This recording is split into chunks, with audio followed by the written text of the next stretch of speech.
Hi, it's Sabrina again. I've made a lot of progress on overscheduled this week and also a lot of changes. So most notably, I've switched from using JavaScript to using Python.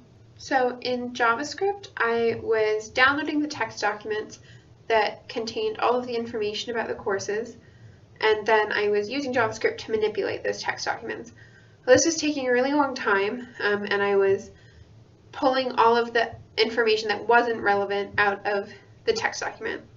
Well, it turns out there's a lot more information that isn't relevant in the document than there is. So I decided the better approach would be to try to pull what was relevant out of the document. I was more familiar with how to do this in Python, so I switched over and tried doing it there. So as you can see in JavaScript, the code isn't that long, but it contains a lot of repeated lines, which is never a good sign in programming.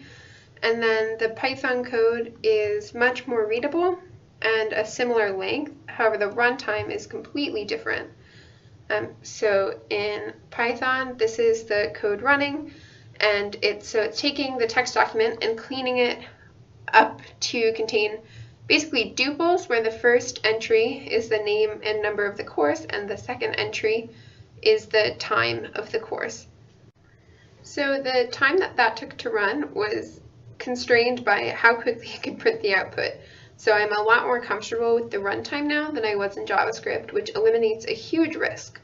So now all that's left to do is to take those times and compare them to each other. So I'm going to have the user input the classes they already know they're taking, and then have the program output classes that would fit into their schedule. Now, assuming this list isn't more than maybe 20 entries, I'll just leave it. Otherwise, I might have to add a function where it can be narrowed down by course, because if, say, 300 are fitting in a class schedule, then the information you get back won't even be useful. So I think I could limit the number of classes that fit by either having the user narrow by course or by making sure the user already has, say, 3 classes decided on.